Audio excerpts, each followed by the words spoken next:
오늘 본문은 우리가 이해하지 못하게 되면 상당히 모순이 많습니다. 한번 생각해 보세요. 풀 수 없는 수수께끼를 냈습니다.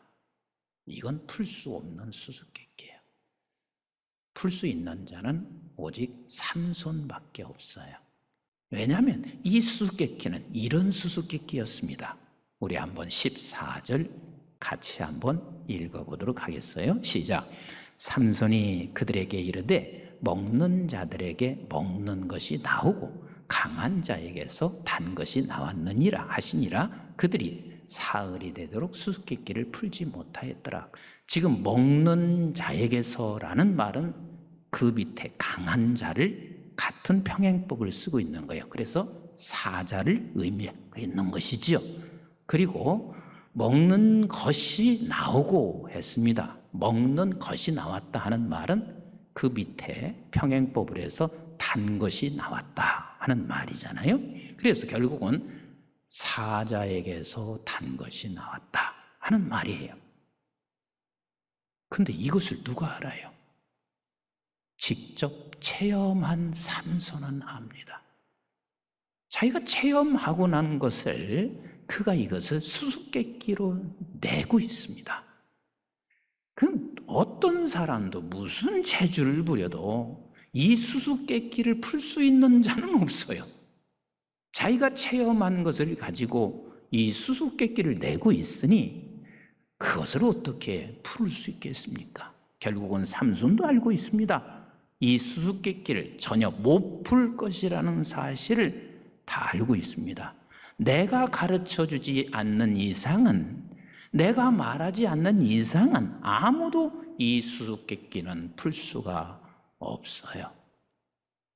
제가 이 본문을 묵상하다가 어마어마한 것을 내가 깨달았습니다.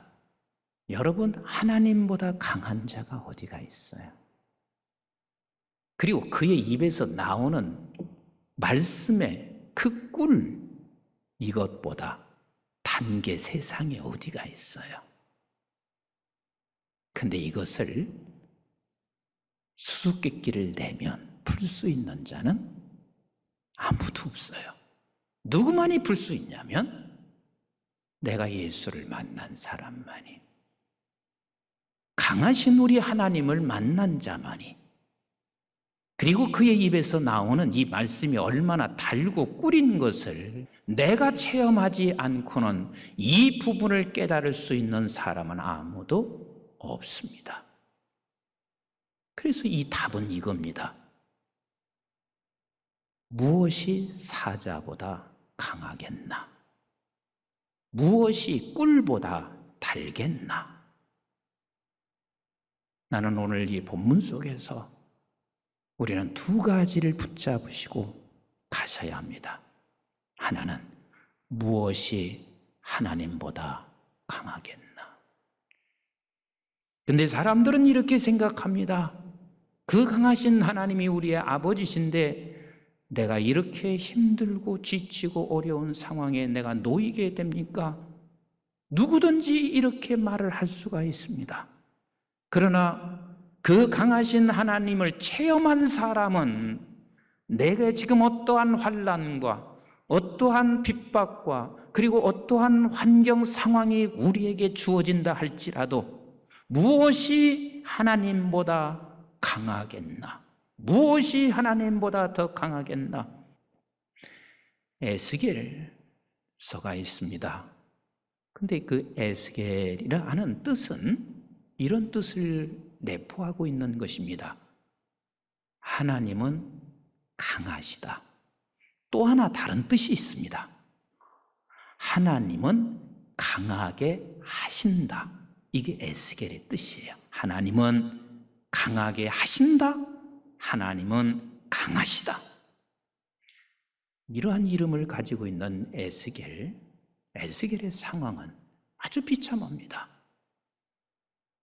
이스라엘의 통치 불능입니다. 이스라엘이 3차 포로 중에서 1차 포로되어서 끌려갔고 그리고 에스겔 선지자가 하나님의 말씀을 선포하고 대언할 때는 2차 포로로 끌려간 상태였습니다.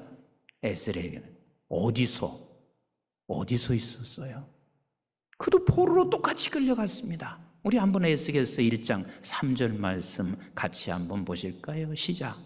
갈대아 땅 그발 강가에서, 여기 그발 강가는 이미 바벨론이에요. 그발 강가에서 여호와의 말씀이 부시의 아들 제사장 나 에스겔에게 특별히 임하고 여호와의 강하신 우리 하나님의 에스겔에게 특별히 임했어요. 특별히 임했는데 지금 에스겔의 상황은 포로로 잡혀간 상황이에요.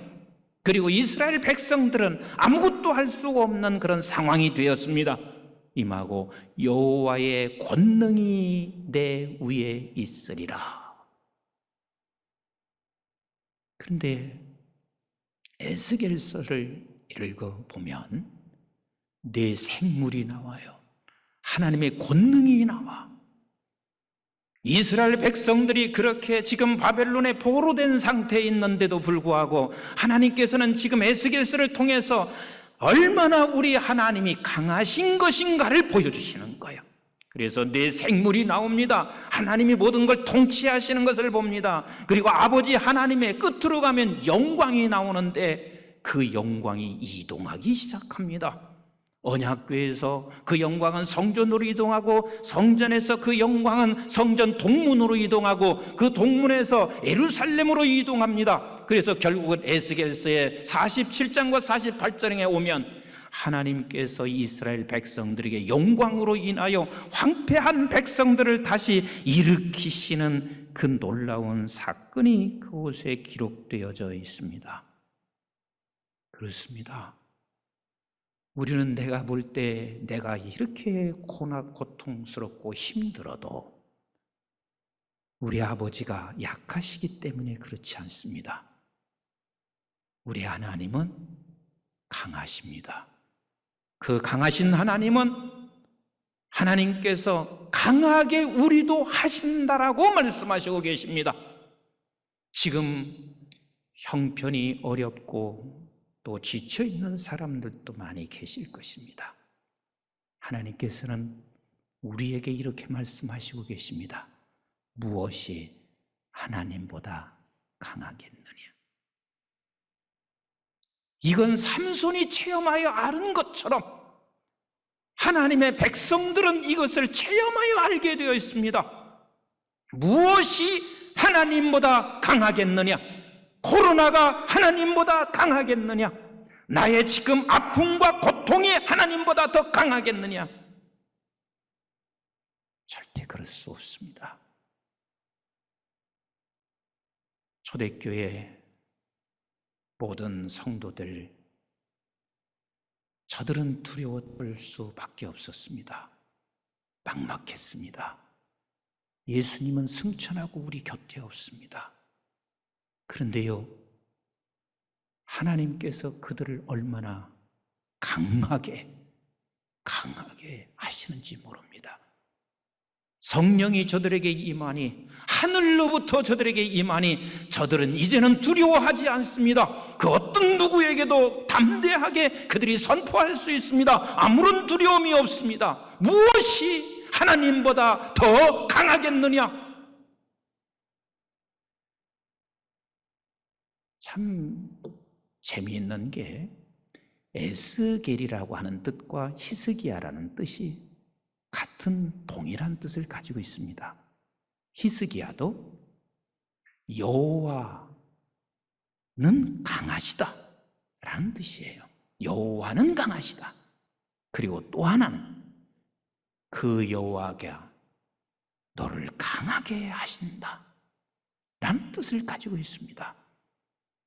히스기야는 종교개혁을 일으켰어요.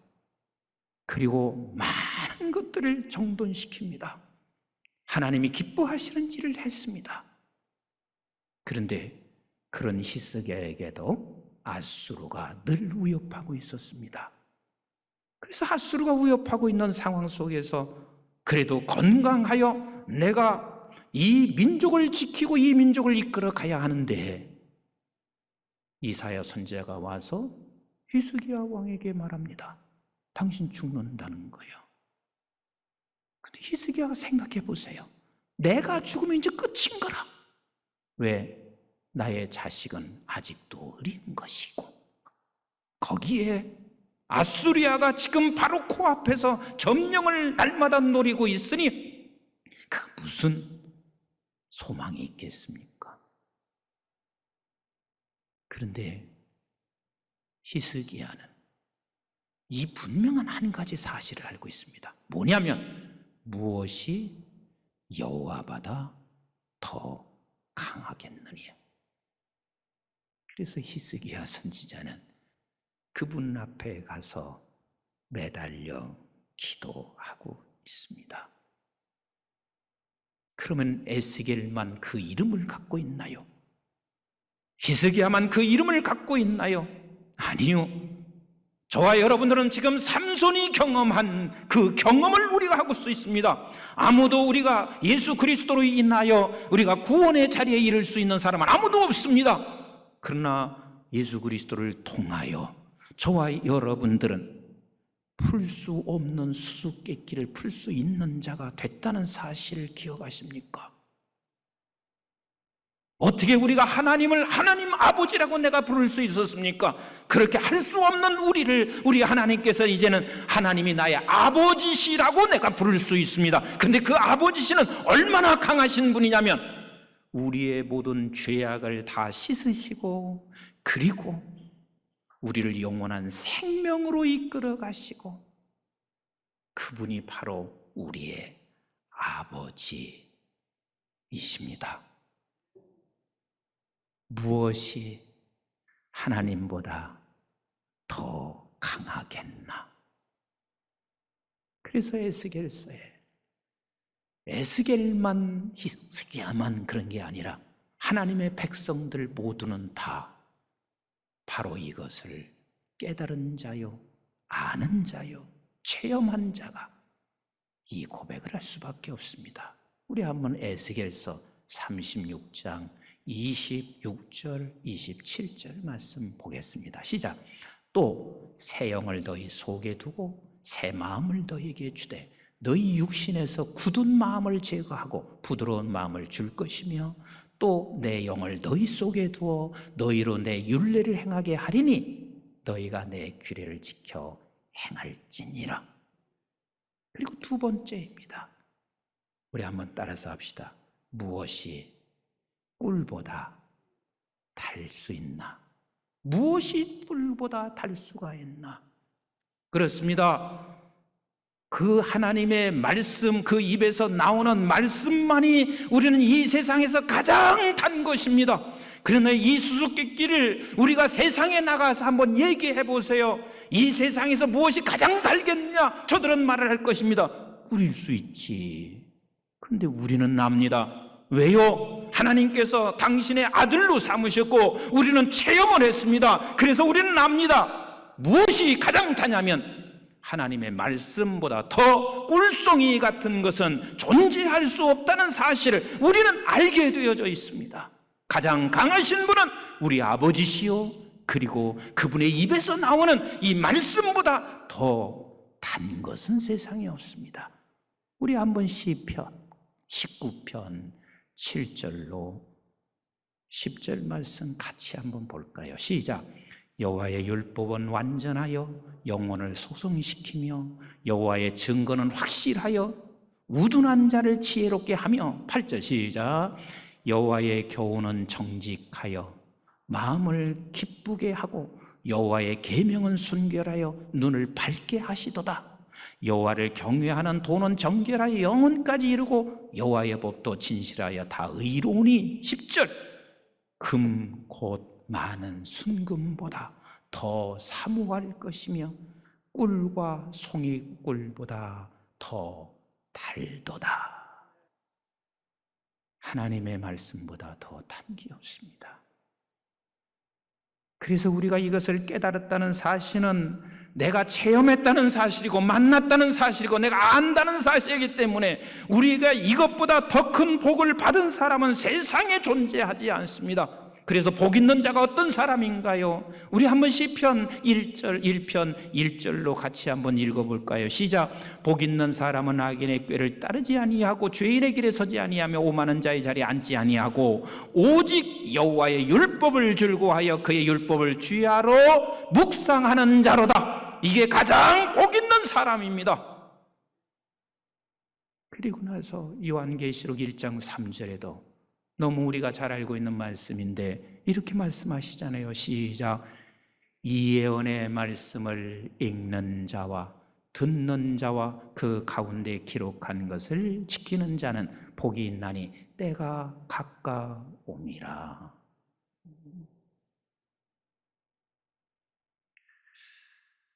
말씀이 달다 하는 이야기는 우리가 두 가지를 생각해 볼 수 있습니다.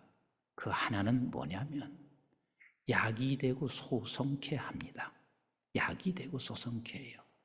그래서 하나님의 말씀을 우리가 묵상하다 보면 약이 돼요. 그래서 우리 옛말에 어른들이 그러잖아요. 약을 먹을 때 써서 안 먹으려고 하면 쓴 게 약이야. 먹어. 이렇게 얘기합니다. 사실 우리는 말씀을 달다 하는 이 말씀, 달다 하는 말씀을 먹으면 우리는 써요. 그런데 그게 나에게 큰 유익이 됩니다. 우리 한번 계시록 10장 10절 말씀을 같이 한번 보실까요? 시작. 내가 천사의 손에서 작은 두루마리를 갖다 먹어버리니, 지금 먹어버리니, 두루마리를 갖다 먹어버리니, 말씀을 갖다 먹어버리니, 시작. 내 입에는 꿀같이 타나 먹은 후에 내 배에서는 쓰게 되리라. 그렇잖아요. 사도행전 2장 37절에 베드로가 하나님의 말씀을 선포하고 있습니다. 말씀을 들은 저들은 지금 내 마음이 찔렸다 그러고 있습니다. 그렇습니다. 하나님의 말씀은 우리에게 들리면 어떤 때는 이것이 단 거예요. 맞아요. 꿀과 꿀이 맞아요. 그런데 우리에게는 찔림이 찾아오게 돼요. 그 찔림으로 인하여 우리는 회개하고 우리 말씀 앞으로, 하나님 앞으로 더 가까이 나가게 되잖아요.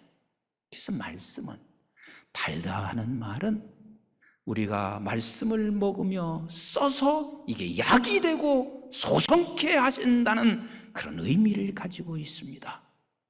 그런가 하면 이 말씀은 달다 하는 것은 먹어봐야 달거든요. 안 먹어보면 달지 않습니다. 그런데 먹는 것에서 성경은 이렇게 말하고 있습니다. 우리 한번 잠언서 25장 16절 같이 봐요. 시작. 너는 꿀을 보거든 조카리만큼 먹으라. 그러니까 말씀이 다르니까 조카리만큼 먹어라. 자, 시작. 과식함으로 토할까 두려우니라. 여러분, 말씀을 조카리만큼 먹어라. 꿀이 되어서 말씀을 조카리만큼 먹어라 그러는데 과식하면 토한다. 이게 무슨 뜻일까요? 다시 말한 말씀은 지키라 그 말이에요. 말씀을 지키라. 저는 내 자신도 그런 경험을 하고 교인들도 그런 경험을 많이 하시고 있습니다. 내가 수없이 말씀을 전하지만 저들이 변화되지 않는 거, 말씀이 너무 과했구나. 그래서 내가 이런 생각을 한 적도 있습니다. 설교는 짧게, 사람들 그냥 와서 행복하고 기쁘게만 해서 돌려보내면 돼. 그렇게 설교를 해도 하나도 안 바뀌어져. 이런 생각을 해본 적이 있습니다. 어쩌면 성도들도 그러실 거예요. 내가 그렇게 수없이 온라인 새벽과 저녁으로 그렇게 들어도 하나도 바뀌어지는 게 없어. 그래서 우리는 그때부터 말씀을 놓기 쉬울 수가 있습니다. 그런데요, 말씀은 들으면 들을수록 그 방향에 서 있으면 됩니다. 성령 하나님이 우리를 끌고 가실 것입니다. 그래서 과하다, 그래서 토한다, 자칫 잘못하면 이 말씀의 홍수시대, TV만 트면 끝없이 나오는 홍수시대에 우리는 이렇게 토할 수가 있습니다. 들어봐야 소용이 없어. 나도 아는 소리야. 내가 지키지 못하는 것. 아니요. 마음껏 들으세요. 그리고 토하지는 마시라고. 언젠가는 조금씩 내가 바뀌어진다는 사실도 잊지 말으셔야만 합니다. 우리 단 이 하나님의 말씀에 대하여 5가지는 항상 기도하셨으면 좋겠어요. 하나는 하나님의 말씀을 사모하게 해주세요. 우리 한번 시편 119편 147절 8절 같이 읽어봐요. 시작. 내가 날이 밝기 전에 부르짖으며 주의 말씀을 바라싸우며 주의 말씀을 조용히 엎지리려고 내가 새벽녘에 눈을 떴나이다. 이 세상에 가장 사모할 것은 말씀이에요. 그래서 시편 42편 1절에는 사슴이 시냇물을 찾듯이 라고 말하고 있습니다. 그리고 2번째입니다. 하나님의 말씀이 깨달아지게 하옵소서. 우리 한번 시편 119편 18절로 20절 같이 보아요. 시작. 내 눈을 열어서 주의 율법에서 놀라운 것을 보게 하소서. 정말 여러분 이게 한두 번이라도 꼭 경험하셔야 돼요. 하나님의 말씀을 보다가 이 놀라운 것을 보게 해야 돼요. 나는 목회하면서요, 목회자들이 하나님의 말씀을 보면서 자기 자신이 깨달아 놀라운 것을 보지 못하는 사람이면 목회 못하게 되어 있습니다. 놀라운 것을 보게 해주세요. 19절 시작. 나는 땅에서 나그네가 되었사오니 주의 계명을 내게 숨기지 마소서. 주의 규례들을 항상 사모함으로 내 마음이 상하나이다. 하나님 말씀을 내가 사모하게 하시고 이 말씀이 내게 깨달아지게 하옵소서. 깨달아지게 하옵소서. 단 한 구절을 여러분들이 본다 할지라도 하나님의 말씀이 내게 깨달아지기를 기도하세요. 그리고 3번째입니다. 하나님의 말씀을 종일 읊조리게 하옵소서. 우리 한번 시편 119편 97절 말씀 시작. 내가 주의 법을 어찌 그리 사랑하는지요. 내가 그것을 종일 작은 소리로 읊조리나이다. 아버지, 이 꿀송이 같은 이 말씀, 분명히 꿀송이거든요. 이 꿀송이 같은 말씀을 내가 종일 읊조리게 하옵소서. 그리고 4번째는 이 하나님의 말씀을 신속히 지키게 하옵소서. 우리 한번 시편 119편 60절을 같이 보겠어요. 시작. 주의 계명들을 지키시기에 신속히 하고 지체하지 아니하였나이다. 내 힘으로는 못 지키거든요. 주님, 이 꿀송이 같은 말씀 지키게 하소서. 그러면 하나님께서 여러분들은 계속해서 이 체험 속에 이 세상에서 살아가게 할 것입니다. 그리고 마지막 5번째는 끝까지 말씀만이 빛이요 등불인 것을 내가 믿고 살게 해주세요. 시편 119편 105절 말씀 같이 볼까요? 시작. 주의 말씀은 내 발의 등이요 내 길의 빛입니다. 하나님의 말씀이 우리를 끌고 갈 때만이 그게 등이요 빛이 되는 것이고, 아무리 세상에서 성공하는 것 같지만 말씀이 아닌 것은 그것은 어둠이요 언젠가는 무너지고 말게 됩니다. 세상이 너무 좋아졌습니다. 좋아진 세상 속에서 우리가 기억해야 할 것은 2가지입니다. 무엇이 하나님보다 강하겠나? 무엇이 그의 말씀보다 달겠나?